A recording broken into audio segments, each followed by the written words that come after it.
Assalamualaikum warahmatullahi wabarakatuh. Kami dari kelompok 4 akan menjelaskan tentang mekanisme fase dan pengeluaran agregatif. Saya, Melinda Putri Hewati, akan menjelaskan tentang keseimbangan fase. Keseimbangan fase, kedua kekuatan keseimbangan fase yaitu permintaan dan penawaran menentukan harga fase tersebut. Permintaan dan penawaran itu adalah dua kekuatan yang saling mendorong satu sama lain dengan arah yang berlawanan, sehingga keseimbangan fase atau market equilibrium yaitu suatu kondisi di mana jumlah barang yang diminta sama dengan jumlah barang yang ditawarkan dengan tingkat harga tertentu. Keseimbangan fase juga dapat dipahami sebagai suatu kondisi di mana harga produk yang ditawarkan sama dengan harga produk yang diminta oleh konsumen itu. Keseimbangan dinyatakan oleh titik perpotongan antara kurva permintaan dan penawaran. Tingkat harga fase dan tingkat output fase juga ditetapkan oleh potongan kurva penawaran dan permintaan itu, sehingga harga keseimbangan yaitu suatu tingkat harga yang pada tingkat itu jumlah yang ditawarkan sama dengan jumlah yang diminta. Sedangkan jumlah keseimbangan adalah suatu tingkat output yang pada tingkat itu harga yang ditawarkan sama dengan harga yang diminta. Persamaan fungsi permintaan adalah P sama dengan A kurangi B ri D. Sedangkan fungsi penawaran yaitu P sama dengan C ditambah D ri S. Dan persamaan ini untuk mendapatkan jumlah keseimbangan adalah ri sama dengan A dikurangi C dibagi B ditambah D. Dan jika kita mau menentukan nilai harga keseimbangan, kita dapat memilih yaitu persamaan kedua itu, yaitu persamaan fungsi permintaan atau persamaan fungsi penawaran. Jika kita memilih fungsi permintaan, kita akan memasukkan nilai jumlah keseimbangan yaitu fungsi permintaan tadi, yaitu P sama dengan ri tambah D ri S, sehingga kita nilai jumlah keseimbangan tadi dimasukkan ke persamaan tadi dan dapat ditemukan yaitu nilai harga keseimbangan. Jika nilai jumlah keseimbangan dan harga keseimbangan tidak sebesar di atas, maka terjadi kelebihan atas permintaan maupun penawaran tersebut. Fase dalam keadaan keseimbangan atau keseimbangan fase atau market equilibrium akan tercapai jika jumlah output yang diminta sama dengan jumlah output yang ditawarkan.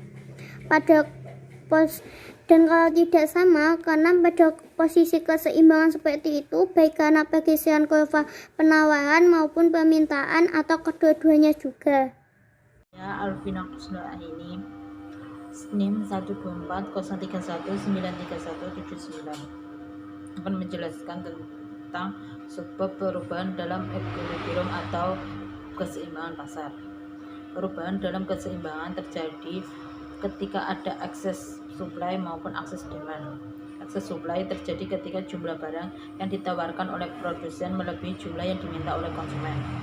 Kelebihan stok barang ini memaksa produsen untuk menurunkan harga dengan ekspektasi barang yang dijualnya akan habis dan harga akan bergerak kembali ke keseimbangan. Akses demand terjadi ketika jumlah barang yang ditawarkan oleh produsen tidak mencukupi jumlah yang diminta konsumen, atau jumlah barang yang diminta konsumen lebih besar dari jumlah yang ditawarkan. Kurangan barang yang diminta produsen ini menyebabkan produsen menaikkan harga dengan ekspektasi keuntungan yang diperoleh akan meningkat. Namun, peningkatan harga ini memaksa konsumen untuk menurunkan tingkat konsumsinya. Pada akhirnya, tarik-menarik harga antara produsen dan konsumen akan menyebabkan harga bergerak ke arah keseimbangan. Kesimpulan dari excess supply dan demand: 1. penawaran dan permintaan saling bergerak menuju keseimbangan. 2. Pada kondisi tidak seimbang, pasar akan menyesuaikan kekurangan maupun kelebihan dan mengembalikan pasar pada keadaan keseimbangan. 3. Pada pasar yang kompetitif, mekanisme keseimbangan akan terjadi lebih efisien. Aktivitas yang menimbulkan ketidakadilan pada keseimbangan. 1. Penggunaan timbangan atau ukuran yang tidak jelas. 2. Ihtikar. Ihtikar adalah sebuah praktek ekonomi di mana pedagang mengambil keuntungan di atas keuntungan normal dengan cara menjual lebih sedikit barang dengan harga yang lebih tinggi. 3. Adanya pemalsuan produk. 4. Latahki ruban adalah kegiatan membeli barang sebelum pedagang memasuki pasar. 5. Bai'an najsi terjadi karena penjual menyuruh orang lain memuji-muji barang perdagangan atau menyuruh orang lain untuk menawarkan dengan harga tinggi agar orang lain tertarik untuk membelinya.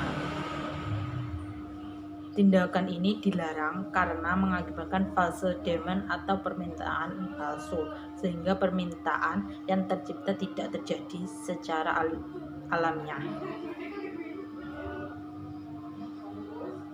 Beberapa kasus perubahan keseimbangan atau equilibrium. Perubahan keseimbangan pasar terjadi bila ada perubahan permintaan atau penawaran. Jika faktor yang menyebabkan perubahan adalah harga, keseimbangan akan kembali ke titik awal. Tetapi, jika yang berubah adalah faktor-faktor ceteris paribus seperti teknologi untuk sisi penawaran atau pendapatan untuk sisi permintaan, keseimbangan tidak kembali ke titik awal. Baik, di sini saya akan menjelaskan tentang pengeluaran agregat, schedule, konsumsi, dan investasi. Apa itu pengeluaran agregat? Pengeluaran agregat itu disebut juga dengan output agregat, yaitu jumlah seluruh barang-barang dan jasa-jasa yang dihasilkan di dalam suatu perekonomian pada suatu periode tertentu. Kemudian, output agregat ini dinyatakan dengan simbol Y, dengan istilah kombinasi yang digunakan untuk mengingatkan kembali persamaan antara output agregat dan pendapatan agregat. Selanjutnya ada schedule konsumsi. Untuk schedule ini biasanya dibentuk dalam tabel dengan pendapatan disposable, pengeluaran konsumsi, dan tabungan. Untuk lebih lengkapnya terdapat pada makalah yang sudah dibagikan. Menurut tabel tersebut, terdapat ciri-ciri pendapatan. Yang pertama adalah pada pendapatan rendah, rumah tangga mengorek tabungan menjadi tabungan negatif. Yang kedua, kenaikan pendapatan menaikkan pengeluaran konsumsi. Yang ketiga, pada pendapatan tinggi, rumah tangga menabung menjadi tabungan positif. Kemudian untuk fungsi konsumsi dan tabungan, yang pertama adalah konsumsi agregat adalah besarnya konsumsi semua rumah tangga dalam suatu perekonomian. Yang kedua, tabungan agregat adalah besarnya tabungan semua rumah tangga dalam suatu perekonomian. Yang ketiga, ada fungsi konsumsi adalah kurva yang menggambarkan hubungan antara tingkat konsumsi rumah tangga dengan tingkat pendapatan nasional. Yang keempat, fungsi tabungan adalah kurva yang menggambarkan hubungan antara tingkat tabungan rumah tangga dengan tingkat pendapatan nasional. Kemudian untuk faktor-faktor yang mempengaruhi konsumsi adalah 1. Kekayaan yang telah terkumpul, 2. Tingkat bunga, 3. Sikap hemat, 4. Keadaan perekonomian, 5. Distribusi pendapatan, 6. Tersedia tidaknya dana pensiun yang mencukupi. Untuk faktor penentu perilaku belanja, ada pendapatan rumah tangga, kekayaan rumah tangga, tingkat bunga, yang terakhir ekspektasi rumah tangga tentang masa depan. Selanjutnya untuk investasi. Investasi adalah pengeluaran perusahaan untuk pembelian barang-barang modal guna meningkatkan kemampuan produksinya. Fungsi Investasi ini terdapat dua macam, yaitu investasi otonom dan investasi terpengaruh. Untuk schedule dari investasi ini terdapat di makalah juga. Pendekatan tabungan atau investasi atas equilibrium akan masuk akal jika kita ingat dua hal. Yang pertama, output dan pendapatan yang sama. Yang kedua, tabungan adalah pendapatan yang tidak dibelanjakan. Materi selanjutnya, keseimbangan GDP Gross Domestic Product, jika dalam bahasa Indonesia Produk Domestik Bruto, merupakan nilai pasar semua barang dan jasa yang diproduksi oleh suatu negara pada periode tertentu. Produksi yang dimaksud seperti upah dan gaji, sewa tanah, bunga, dan modal dan keuntungan. Semuanya belum dipotong pajak penghasilan dan pajak langsung. Bagaimana konsep keseimbangan umum pada ekonomi makro? Dalam perekonomian terdapat pasar barang, pasar uang, pasar tenaga kerja. Selain itu, terdapat juga pemerintah dan perdagangan asing atau ekspor-impor yang semuanya dapat mempengaruhi keseimbangan umum. Secara sederhana, konsep keseimbangan umum adalah keseimbangan penawaran dan permintaan. Keseimbangan inilah yang banyak diurai dalam mempelajari ekonomi makro. Di beberapa buku, keseimbangan penawaran dan permintaan dijelaskan dengan 3 pendekatan. Antara lain yang pertama, keseimbangan pengeluaran atau model silang Keynes. Secara sederhana, dipahami bahwa keseimbangan merupakan kondisi di mana penawaran sama dengan permintaan. Dalam buku-buku ekonomi makro, penawaran dianalogikan dengan pendapatan yang didapatkan oleh faktor produksi yang sama dengan GDP atau Gross Domestic Product. Pendekatan pengeluaran dalam bab sebelumnya. Pada gambar PPT ada ya teman-teman. Selanjutnya yang kedua, model keseimbangan pasar barang atau pasar uang. Pada model silang Keynes, investasi diasumsikan bersifat eksogen yang dimana berbeda dengan kenyataan bahwa investasi sangat dipengaruhi oleh tingkat suku bangsa. Masyarakat akan cenderung meningkat penggunaan uang untuk bertransaksi jika pendapatan meningkat. Selanjutnya, masyarakat akan cenderung menurunkan penggunaan uang untuk berjaga-jaga jika tingkat suku bunga. Selain itu, kecenderungan untuk memegang uang tersebut secara eksogen dipengaruhi oleh jumlah uang yang beredar yang ditentukan oleh pemerintah. Jika contoh gambarnya ada di PPT atau Word ya teman-teman. Ketiga, model keseimbangan permintaan dan penawaran agregat. Pendekatan analisis yang ketiga ini merupakan keseimbangan permintaan dan penawaran agregat dalam ekonomi makro adalah hubungan antara nilai keseluruhan barang yang diminta oleh pelaku ekonomi dengan tingkat harga. Perkembangan diskusi ekonomi makro baru-baru ini lebih banyak mendasar pada analisis ini, karena analisis ini dipandang lebih mewakili kondisi real atau nyata. Secara umum, penawaran merupakan output yang ditawarkan pada berbagai tingkat harga. Output yang ditawarkan dalam lingkungan negara adalah Gross Domestic Bruto (GDP) dengan pendapatan output 2. Sedangkan harga adalah harga secara umum. Negara memiliki komoditas yang beragam, maka harga satu barang tidak mencerminkan keseluruhan barang. Maka dalam perhitungan harga menggunakan tingkat harga atau indeks harga. Perkembangan diskusi ekonomi makro baru-baru ini lebih banyak mendasar pada analisis ini, karena analisis ini dipandang lebih mewakili kondisi real atau nyata. Secara umum, penawaran merupakan output yang ditawarkan pada berbagai tingkat harga. Output yang ditawarkan dalam lingkungan negara adalah Gross Domestic Bruto (GDP) dengan pendapatan output 2. Sedangkan harga adalah harga secara umum. Negara memiliki komoditas yang beragam, maka harga satu barang tidak mencerminkan keseluruhan barang. Maka dalam perhitungan harga menggunakan tingkat harga atau indeks harga. Baik, di sini saya akan menjelaskan tentang kurva fungsi konsumsi dan kurva permintaan investasi. Yang pertama yaitu kurva fungsi konsumsi.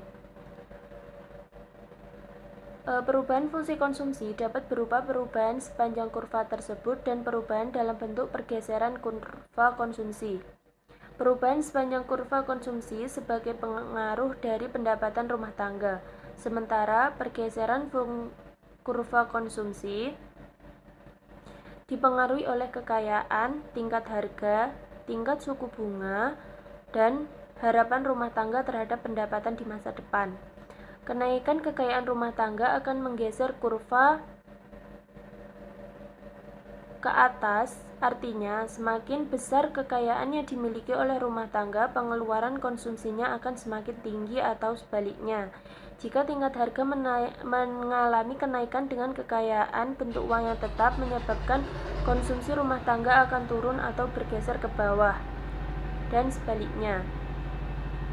Pengertian fungsi konsumsi adalah hubungan antara konsumsi dan pendapatan rumah tangga yang dapat dijelaskan pada gambar 4.1. Silakan dilihat gambar 4.1. Pada gambar tersebut terlihat bahwa fungsi konsumsi sebuah rumah tangga menunjukkan tingkat konsumsi pada setiap tingkat pendapatan rumah tangga. Dari gambar tersebut, Y adalah output agregat atau income, C adalah konsumsi, B adalah kemiringan daripada garis yang menunjukkan perubahan konsumsi sebagai akibat perubahan pendapatan, di mana C diukur oleh sumbu tegak dan Y diukur oleh sumbu datar, dapat disebut marginal propensity to consume. Untuk menyederhanakan, kita asumsikan bahwa titik di dalam fungsi agregat bila dihubungkan dengan pendapatan, maka bentuk fungsi konsumsinya adalah garis lurus, di mana C sama dengan A plus BY, seperti dilihat di gambar 4.2. Arah dari fungsi konsumsi yaitu B disebut pula sebagai marginal propensity to consume, yang merupakan perubahan konsumsi akibat perubahan pendapatan. Nilai dari MPC selalu positif tapi lebih kecil dari 1. Jika fungsi konsumsi agregat dinyatakan dengan C sama dengan 100 plus 0,75 Y, maka fungsi tersebut dapat digambarkan dalam gambar 4.3. Bisa dilihat dari gambar 4.3 tersebut, jika pendapatan nasional sama dengan 0, maka konsumsi sebesar 100 miliar atau itu disebut A. Setiap kenaikan pendapatan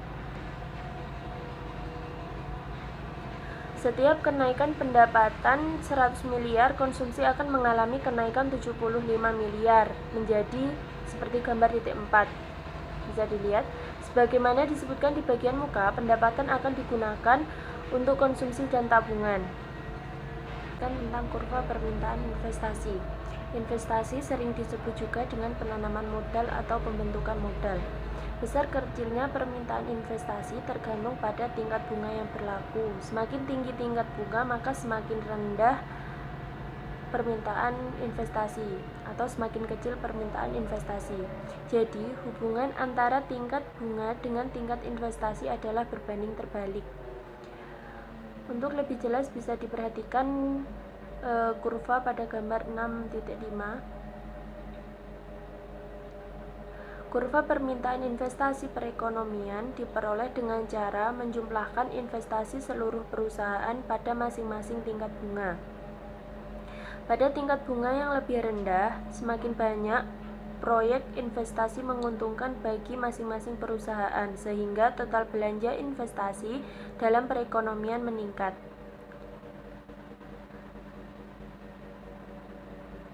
Dari kurva permintaan investasi di atas dapat dijelaskan jika tingkat bunga naik menjadi 10%, belanja investasi menurun menjadi 0,5 triliun dolar. Dan jika tingkat bunga turun menjadi 6%, investasi naik menjadi 0,7 triliun dolar. Sepanjang kurva permintaan investasi yang diasumsikan konstan adalah ekspektasi usaha tentang perekonomian. Jika perusahaan semakin optimis tentang prospek adanya keuntungan, maka permintaan investasi akan naik dan kurvanya bergeser ke kanan.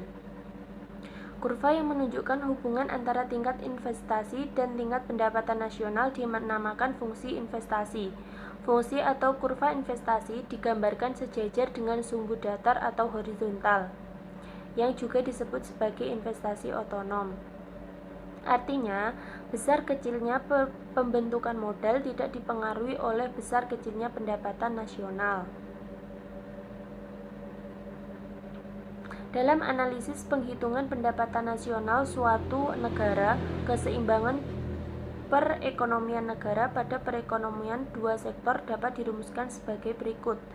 Y sama dengan C plus I atau S sama dengan I.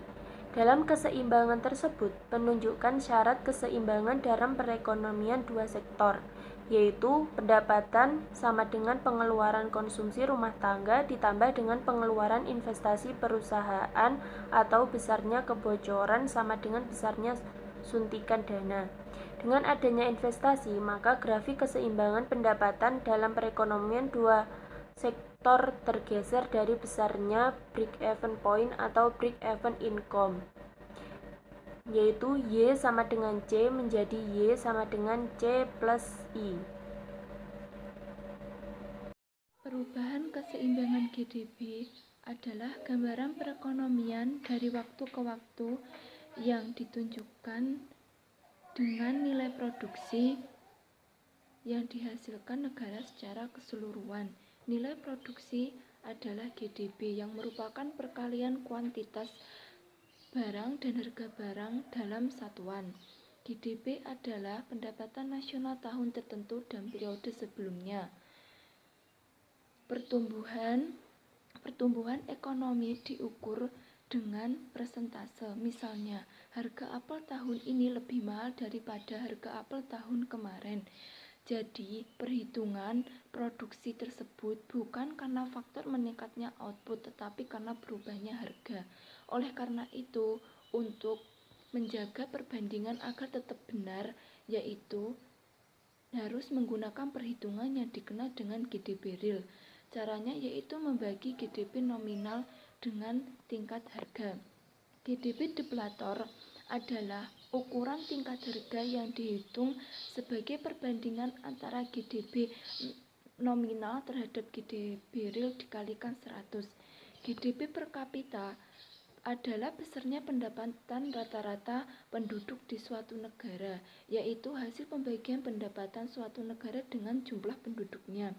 GDP potensial adalah pendapatan memproduksi di atas kapasitas, yaitu jika faktor dapat memproduksi pada kondisi dari rata-ratanya.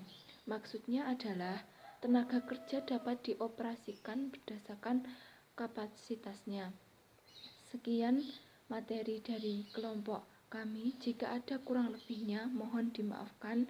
Wassalamualaikum warahmatullahi wabarakatuh.